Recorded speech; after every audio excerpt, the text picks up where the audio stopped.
Então nós pegamos, né, o óbolo da viúva.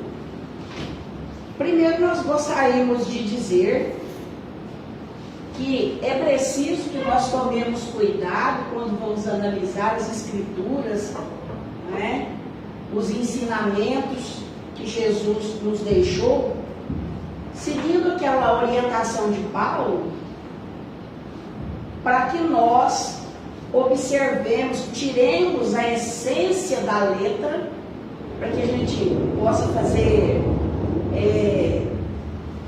um melhor aproveitamento das palavras do Mestre amado Jesus.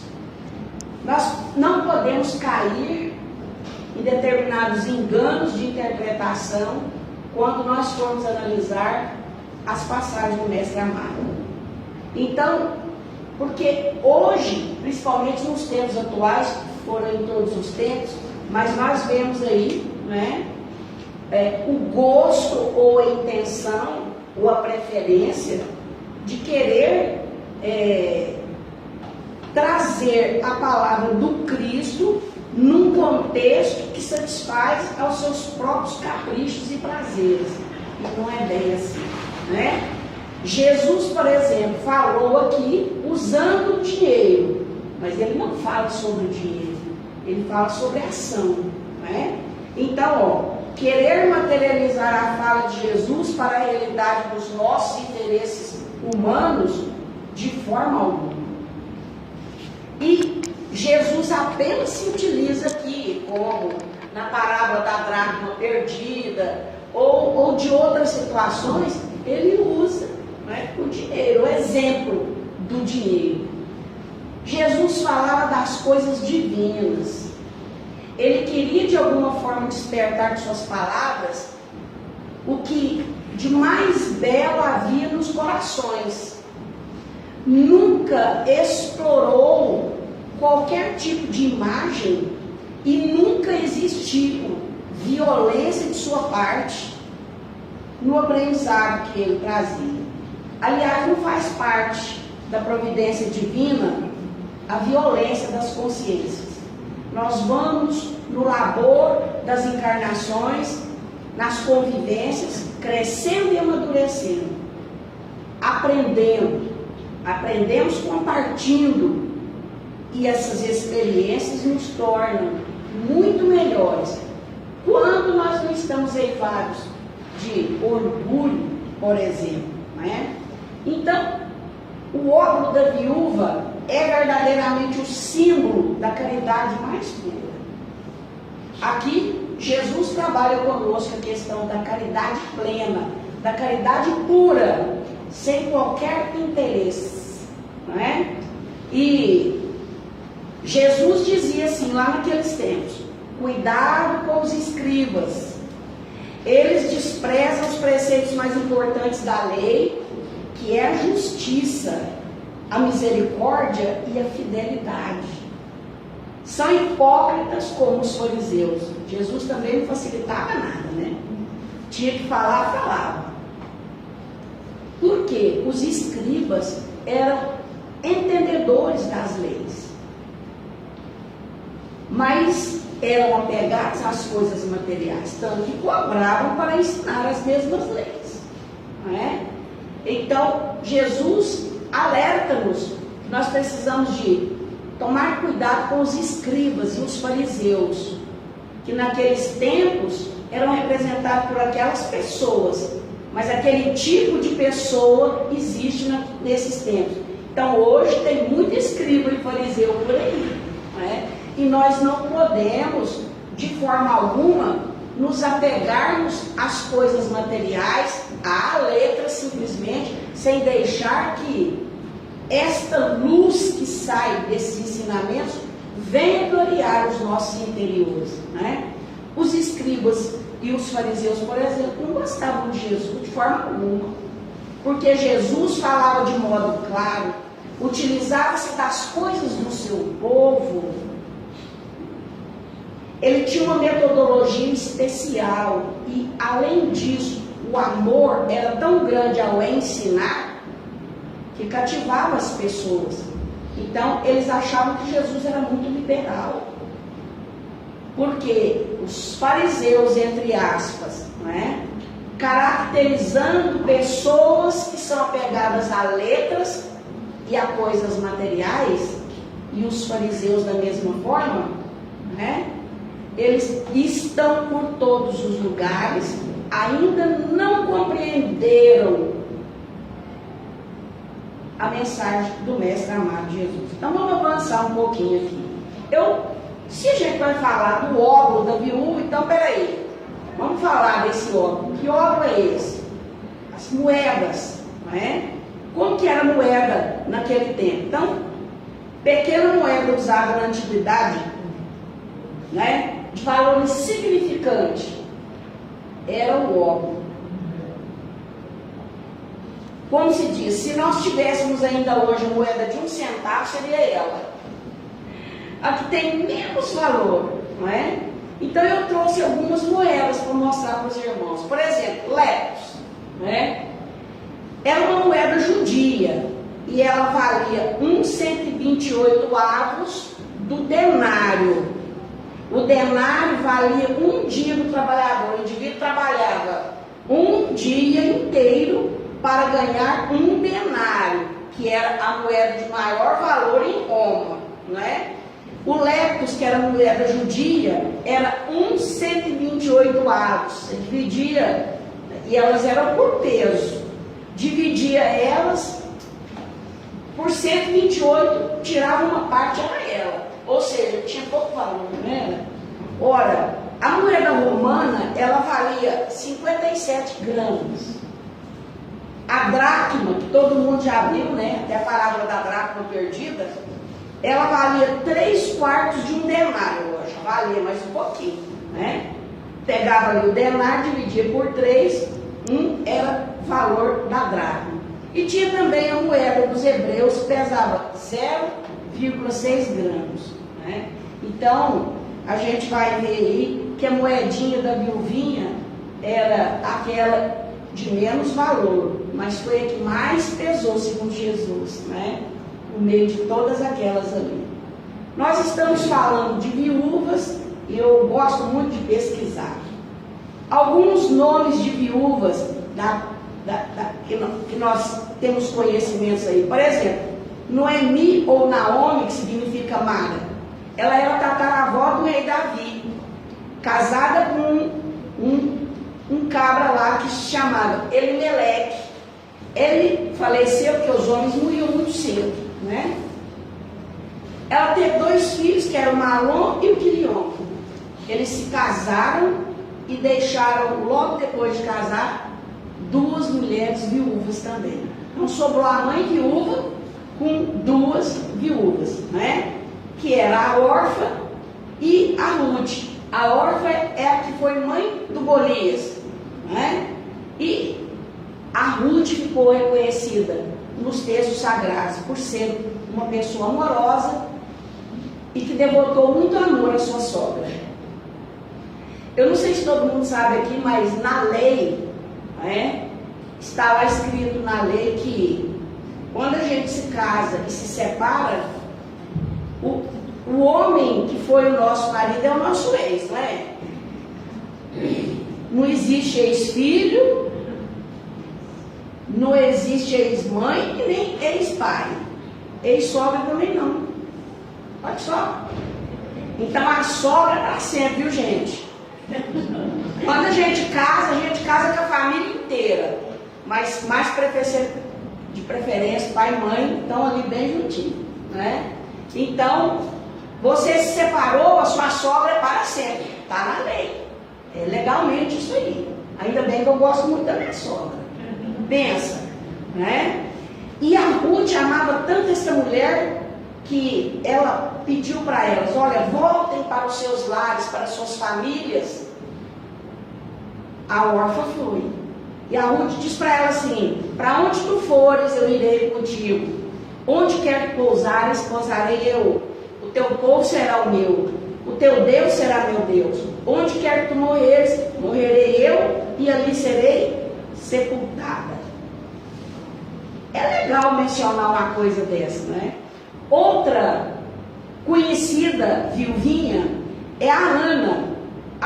profetiza, né, que viu Jesus ainda pequenino nas escadarias do templo, Abigail, esposa de Nabal, citada lá em Crônicas, era uma mulher muito maltratada, né, e esposa de um homem brutal e desonesto, que certa feita maltratou o rei, e quando o rei estava para castigá-lo com a morte, a esposa se oferece, diz que a culpa era toda dela, assumiu a culpa que o rei perdoasse seu marido. Mas deu um piripaque no marido e o Nabal caiu duro, morto ali. Adivinha o que aconteceu? O rei toma ela em casamento, né? Tamar, né, a esposa de Er, também considerada um homem muito ruim, a viúva de Serepta. Serepta é uma cidade, não é? Então, era uma mulher muito pobre. Essa mulher, certa feita, também acolheu o profeta Eliseu. E ninguém acolheu ele na cidade. Um dos maiores profetas. E ela só tinha um pouco de farinha e fez ali um pão para servir para ele. Ela não tinha, né, azeite. Quem não tinha azeite era miserável. Então, ele se compadece da miséria daquela mulher, por ser tão bondosa, e pede que ela trouxesse todos os galões que ela tivesse e materializa ali, né, o azeite do mais puro para aquela mulher. E ela pôde viver bem por muito tempo, né? Ora, e nós temos a viúva, aquela que colocou as 2 moedinhas no gasofilácio. Jesus, sentado ao lado, observava na escadaria do templo o gasofilácio, uma grande caixa que tinha um gargalo de metal, né, de cobre ali, que ia até embaixo, onde as pessoas chegavam e atiravam as moedas para aquilo fazer barulho. Batia lá, né? Quem jogava muita moeda era um barulhaço, né? Foi ali que Jesus viu as pessoas colocando, depositando ali as suas ofertas, né? E ele diz para os companheiros: eu afirmo para vocês que essa viúva pobre, ela deu mais do que todos os outros. E todo mundo ficou horrorizado, mas como? Que as moedinhas dela insignificantes, tão pouquinhas, é maior do que as pessoas que chegavam a despejar o saquinho, né?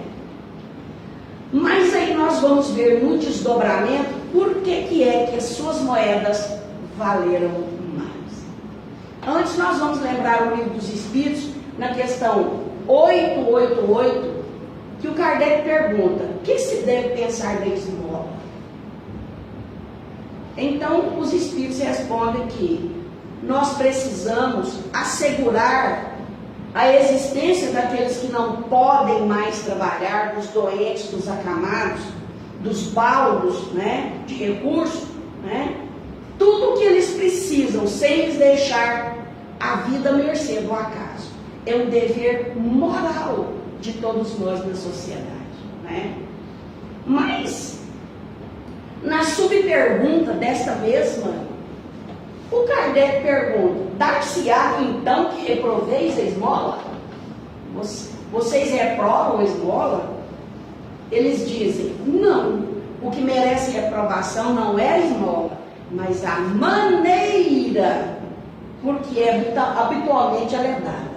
Então é a forma de dar, tem muito mais peso do que aquilo que se dá.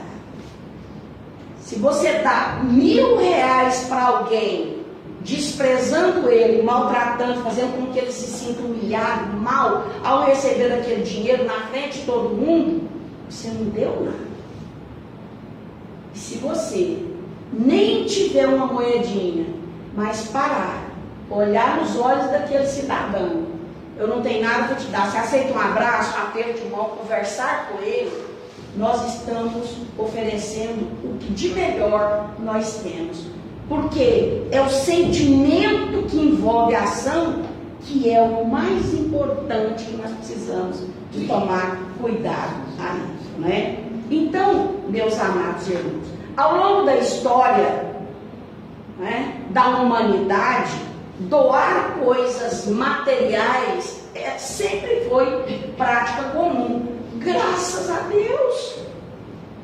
Em todas as épocas da humanidade, existiram sempre pessoas boas, desprendidas, que doavam as suas coisas, parte das suas coisas, davam moedas para aqueles que não conseguiam trabalhar, ou coisas de comer, ou uma roupa, né? O cego de Jericó foi criado pela ajuda do povo desde criança, quando mataram seu pai. Ele já não tinha mãe, né? Então, graças a Deus que o povo é bom. Tem muita gente boa nesse mundo. Tem ou não tem, gente? Tem. Quando a gente vier para desanimar, a gente chega na porta de casa e olha a sua rua assim, ó, e pensa, do início ao fim da minha rua, do lado do outro, pode ter uma ou outra pessoa que não é boa de forma alguma, mas 99,9% é gente boa, honesta, trabalhadora, que se precisar corre lá. Se você bater na porta dele, ele não te fala nem bom dia, mas ele vai fazer alguma coisa. Graças a Deus nós já estamos nesse patamar. Então, quando Jesus veio, ele ressignificou o gesto de dar. Ou seja, ele deu um novo significado ao ato de doar alguma coisa. A doação tem que ser sincera, desprovida de qualquer interesse. De qualquer interesse, não é? Com o Espiritismo, então, meus irmãos, aí que a coisa melhorou.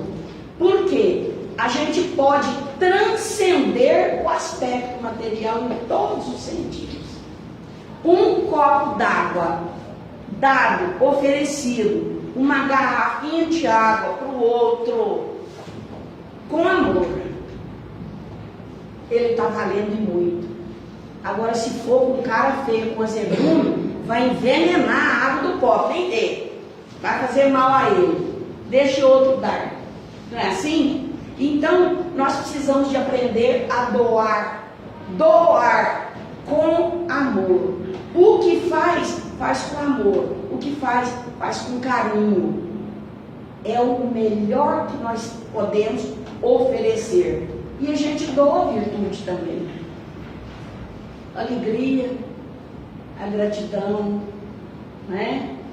Um monte de sentimentos. Nós precisamos ser mais gratos pelas coisas que a gente recebe nessa vida, não é? E a gente sabe que podemos ajudar materialmente, mas que nós podemos ajudar de outras formas, em tempo integral, todo santo dia. Primeiro, interceder para nós e pelos outros também, junto a Deus. Orar pelos políticos, orar pelas pessoas bem-intencionadas que estão tentando modificar a cara desse mundo, para todas as pessoas que estão nas ruas, que estão em mutirão ajudando a necessidade alheia, as casas que acolhem essas pessoas. Então nós precisamos de orar por todos eles e também ajudar, se for preciso. Não é assim? Então vamos lá. Esta passagem, ela traz muitos ensinamentos para nós. Vejam bem. Primeiro, a viúva, ela mostrou uma espontaneidade incrível ao doar as moedinhas simples que ela tinha, não é? Ela era uma pessoa pobre. Ela podia falar assim, eu já sou tão pobre, eu não tenho quase nada. Eu não vou lá ajudar, já tem tanta gente ajudando. Não é assim? O problema não é ter tanta gente ajudando. O problema é, para nós, nos dias atuais também, em que eu estou me oferecendo também para ajudar. Né? Porque se menos eu, é menos algo a ser feito. Mais eu, é algo a mais a ser feito. Outra, mulher possuía uma delicadeza enorme, porque ela chegou muito discretamente. Se Jesus não tivesse visto, observado e tocado no assunto, talvez isso nem apareceria na história, não é?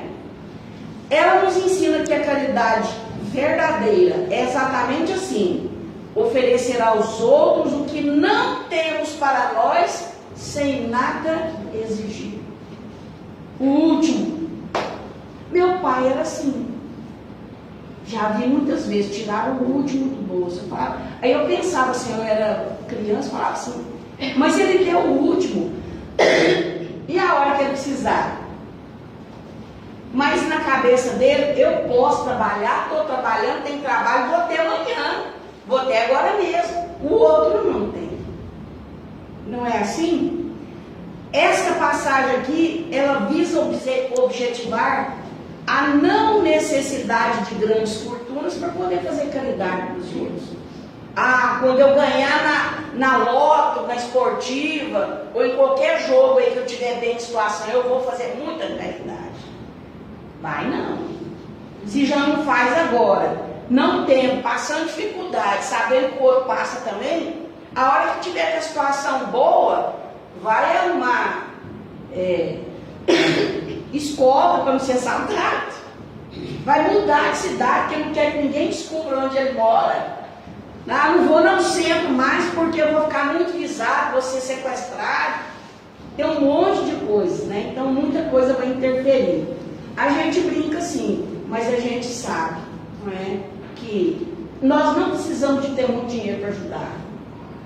Se você tem boca e coragem para pedir, você faz verdadeiras campanhas para ajudar a casa espírita, o seu vizinho que está em necessidade, né? Alguma instituição.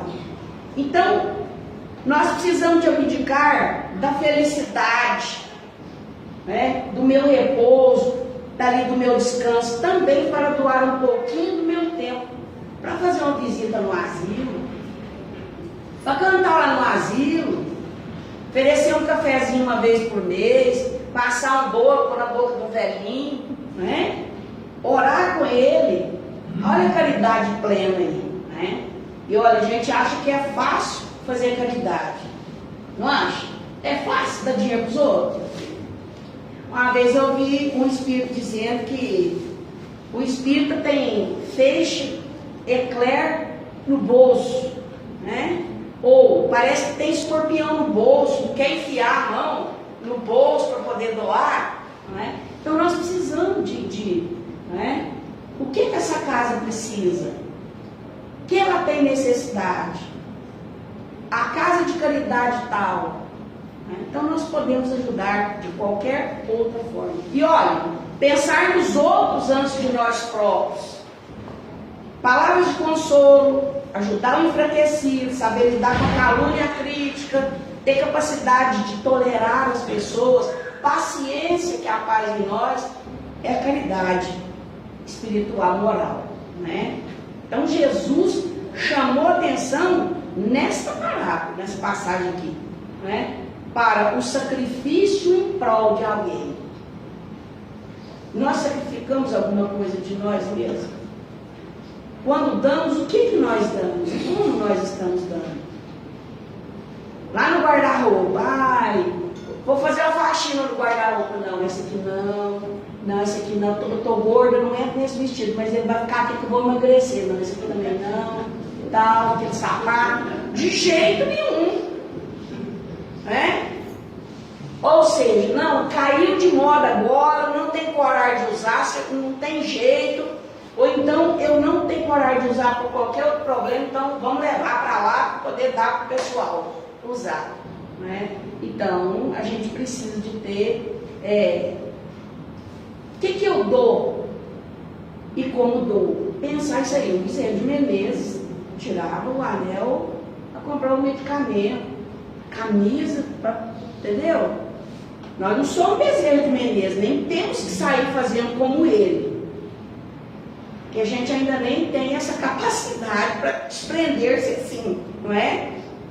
Mas dar algo com amor e com carinho. Por exemplo, Tem tantas mulheres que são andarilhas, não tem? Pensa, se cada um de nós que estamos aqui, se a gente pega, compra uma bolsinha que deve custar uns 2, 3 reais, coloca uma pasta de dente pequenininha, um sabonete, um pente daquele pequenininho, né? Uma escovinha, um pente, alguma coisa ali, um desodorante, monta um kitzinho e dá. 3 absorventes, coloca lá e dá. Imagina quantas mulheres ganharia uma coisinha dessa daí para poder carregar consigo para ajudar, né? Então são coisas materiais sim, mas que a gente nem pensa que aquilo é tão importante para o outro, embora seja insignificante para nós, né? Por outro lado também há óvulos cheios de ódio. A viuvinha colocou 2 moedinhas, um amor, um carinho, era tudo que ela tinha. Ela deu de tudo que ela tinha. Ela não tirou do tanto que ela tinha, não. Ela deu o que tinha, não é? Há óvulos que são cheios de ódio. Pode ser pouquinho também, daqui 10 bravejando. Tem que tomar cuidado, né? Tem grandes quantidades também envolvidas em amor. Não é assim? Tem gente que tem muito e dá de bom coração, com alegria também. A gente precisa entender que tem esses 2 lados. Tem o pobre que é canguinha, que fala, muquirana, né? Apegado, mas tem o rico que é solidário também. Então, não é quantidade, é questão de qualidade, questão de consciência, questão de sentimento desenvolvido. É bem isso que essa passagem deixa claro para nós. O Allan Kardec, no capítulo 13, nos itens 5 e 6, ele diz lá no Evangelho: muitas pessoas lamentam não poder ajudar de modo mais intenso por não possuir riquezas suficientes. Mas será que por trás dessa queixa, o desejo oculto de primeiro, não estaria primeiramente o desejo secreto de primeiro se beneficiar? Ah, eu não tenho, eu não sou rico, mas eu não estou me resguardando primeiro e não pensando naquele outro. Não dispõem todos a falta de dinheiro, de seu tempo, seu trabalho, seu repouso, para tudo dar uma parte ao seu próximo? Então, quanta forma de ajudar as pessoas que a gente está tendo hoje em dia, não é? E olha, a necessidade está grande, a carência está grande. Nós trabalhamos com 170 famílias em Uberlândia, em todos os lugares da periferia. São casas, não é um local que reúne todas essas pessoas, não. Muitas elas vão conseguindo sair desse patamar da miserabilidade, né? Mas muitos não, já estão velhos, cansados, sofridos, acamados. Só resta depender da ajuda. E é muita gente precisando, né? Então, veja bem, tudo que temos em abundância deve ser usado em benefício do próximo. Já que a gente não está na condição da viúva, de tirar e dar o que tem, não é? Mas está abundando, vamos pensar também no outro. E a gente tem muita coisa em abundância. Veja bem, nós estamos em abundância, em inteligência, sabemos fazer muita coisa. A gente pode ensinar. Muitos têm vocação para a arte, por que não ensinar o outro a tocar um instrumento, né? O outro a fazer parte de um grupo de teatro, o outro a manusear qualquer outra coisa. Aquele indivíduo, aquele cidadão, ele vai ampliar os conhecimentos naquilo, e aquilo pode ser uma fonte de trabalho para ele, garantir as condições para ele.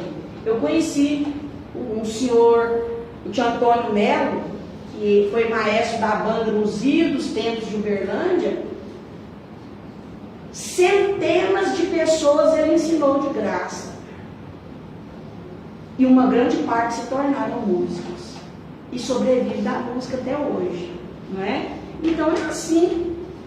Tem tempo livre, já aposentou? Como é que o tempo está sendo administrado? O tempo. Ah, não, trabalhei demais, eu agora tenho que descansar. Faz isso não, menino.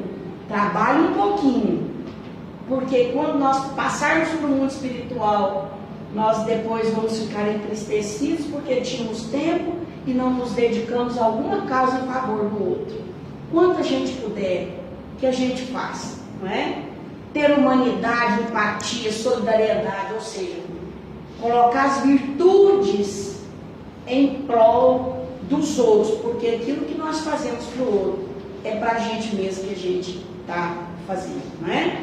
Então, as ofertas da viúva, né?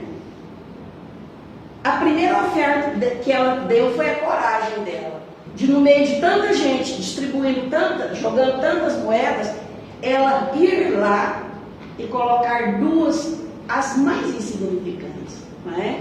Sentiu-se humilhada, os olhares do povo ali, não é? Pode até ter ouvido chacota, porque duas moedas não compravam nem um pedaço de pão naquela época, né? Então, ela pratica ali um ato profundo de caridade, movida pela fé, não é? Que ela tinha. A segunda oferta, as moedinhas dela simbolizavam o amor. O que ela deu foi muito mais amor, não é? Aquela vontade de ajudar o outro, do que o próprio valor das moedas que ela tinha, né? Paulo fala assim: pois dou testemunho de que eles deram tudo quanto podiam e até além do que podiam, por iniciativa própria. Quem é que fazia isso? Os que davam testemunho. Quem eram esses que davam os testemunhos? Eram aqueles que tinham entendido o valor do ato de dar, de doar-se para os outros, né? É bem isso. Terceira oferta da viuvinha, ela entrega de corpo e alma a Deus, porque ela só podia confiar em Deus na miserabilidade que ela vivia, porque o muito pobre é assim, se ele tiver fé, ele não resiste, não dá conta, não é? Então ele sempre crê que Deus vai providenciar alguma coisa em sua vida. E Deus sempre providencia. Deus não nos deixa, não é, sem recursos. É o grande providenciador, porque é nosso Pai e nos ama, não é? Então, ir de encontro ao necessitado é demonstrar a fé no nosso Criador, é confiar que o que eu tenho, eu também estou repartindo para o outro, mas Deus nos abençoará a todos, não é? E entender que, ora, eu não vou passar fome, porque Deus vai me abençoar. Isso é muito interessante. O mérito, meus amigos, está subordinado aqui a certas condições. O Kardec pergunta isso. O mérito do bem que se faz está subordinado a alguma condição, ou seja, há diferentes graus do mérito no ato de dar. Os Espíritos respondem que o mérito está na dificuldade. Quanto maior dificuldade você tem para praticar alguma coisa, mais mérito você tem. Porque para uma pessoa que tem tudo, que não falta nada, que está tudo tranquilo, é fácil ela fazer, basta ela querer. Agora, para aquele que tem dificuldade de realizar alguma coisa, qualquer coisa que ele faça, né, ele tem muito mais mérito, porque ele tem que contornar mais dificuldades. Ele tem que ser mais paciente, ele tem que ser mais tolerante. Ele precisa insistir, ele precisa de persistir, senão ele não consegue, não é? Então, o mérito está na dificuldade. Não há nenhum mérito em fazê-lo sem apenas, né, quando nada se custa. E são os espíritos respondendo, hein? São os espíritos. Deus leva mais em conta aquele que reparte o seu único pedaço de pão que o rico que só dá o seu supérfluo. Aqui não está sendo desprezado nenhuma parte. Tudo aqui entra no contexto, mas o principal é a forma de dar. É a forma de dar. Né? Se o mundo que você dá humilha também, não vai ter, né, objetivo. Então, naqueles tempos, as pessoas davam muito, mas eles tinham alguns motivos. Olha aqui, ó. Alguns para vaidade, outros para agradar a Deus, para obter um favor de Deus, uma barganha com Deus. Eu vou ser bom, eu vou dar porque para Deus me atender nos meus pedidos, isso, né? Outros para agradar os influentes sacerdotes. Isso naquele tempo. E hoje, vocês acham que pode acontecer isso aqui? Claro. Alguém pode fazer por vaidade? Pode. Para agradar a Deus também? Senão eu vou receber um castigo, etc. Tá? Senão eu vou para um umbral, eu quero ir. Ou então, agradar sacerdotes, não, né? Agradar sacerdotes, não. Mas para agradar a quem?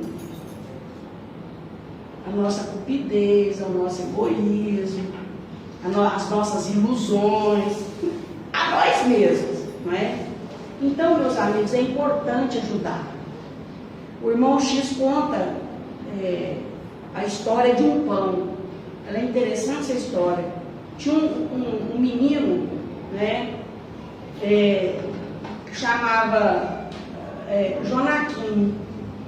E esse menino era um menino pobre, criado na miséria, batendo de porta em porta, pedindo coisa para todo mundo, toda hora, e etc. Esse menino foi pedir um pão lá na porta dele, mas ele ficou muito ingerizado com aquilo, né? Tratou o menino muito mal, foi lá e pegou um pão tão duro, se jogasse naquele vidro, quebrava.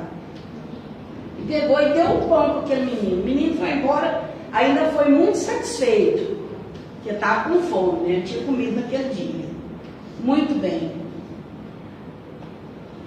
Passado muito tempo, veja bem, anos e anos e anos, né?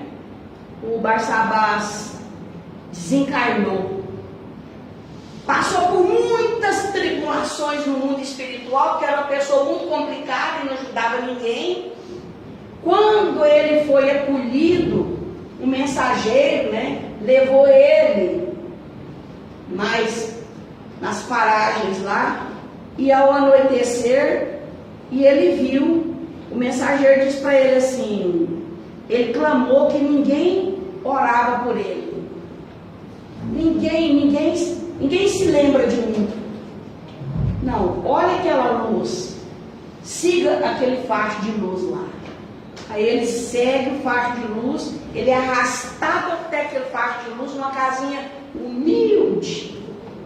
E o mensageiro junto com ele, e aí ele vê que aquele era um lar, o lar do Jonaquim, que tinha crescido, tinha se tornado homem, já tinha se casado. Ele já tinha uma criança, né? E por um pedaço de pão duro que ele recebeu, aquela criança jamais esqueceu dele, sempre orou por ele. E através daquela generosidade, daquele pedaço de pão, daquele vínculo criado, né, ele ganhou de presente a reencarnação. Ele pôde reencarnar como filho do Jonaquim.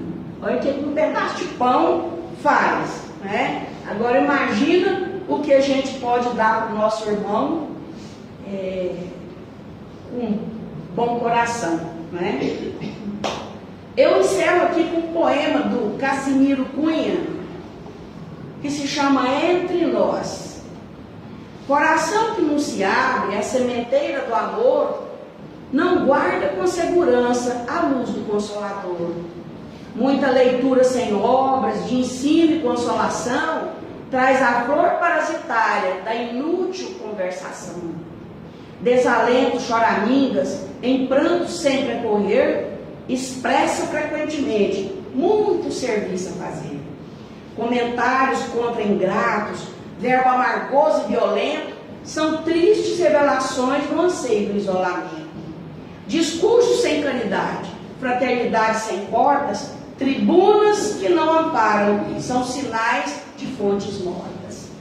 Fadiga de todo instante, chorosa, escura e sediça, traduz sem contestação fragilidade e preguiça.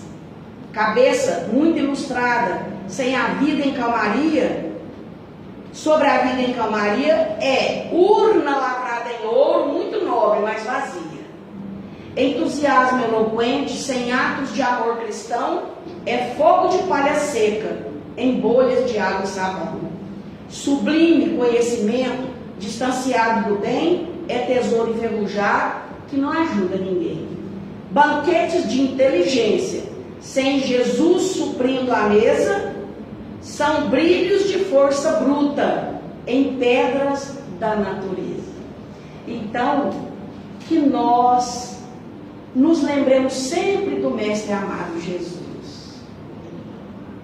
Que nós busquemos recordar as suas lições, todos os seus ensinamentos, e que nós possamos nos lembrar de que estamos aqui a trabalho, por um tempo, cercado de pessoas, num mundo onde tem tanta dor e sofrimento. Que nós sejamos aqueles trabalhadores com Cristo e para o Cristo. Que nós possamos dar um pouquinho daquilo que nós temos, seja material, seja em virtudes, seja em sentimentos, seja em vibração. Daqui a alguns dias nós estaremos aí comemorando o nascimento de Jesus, né? Certamente há tanto trabalho a ser feito para levar algo nessa noite, nesses dias, à mesa daquele que nada tem, que é o nosso óbolo, que as nossas moedinhas, que aquele tantinho que nós temos, que podemos ofertar, se junte com tantos outros tantinhos e se torne um tanto necessário para que os nossos irmãos possam comer, pelo menos na noite de Natal, né? E que as bênçãos do Mestre amado Jesus sejam conosco hoje, agora e sempre. Que possamos ser gratos a Deus e a Jesus. Senhor do amor eterno, sabemos que nos renovas através das grandes provas que abalam o coração. Por isso não te pedimos que nos afastes da estrada, quase sempre atribulada, de acesso à renovação.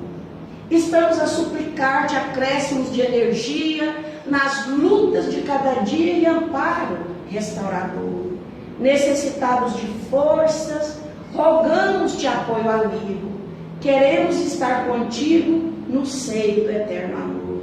Que as bênçãos do Mestre amado sejam com todos vocês, meus amores, encarnados e desencarnados, sobre os seus lares, os seus familiares, sobre a nossa casa planetária e todos os nossos irmãos em humanidade. Que assim seja. Um beijo no seu coração e até o ano que vem. Feliz Natal e feliz Ano Novo, se eu não te ver.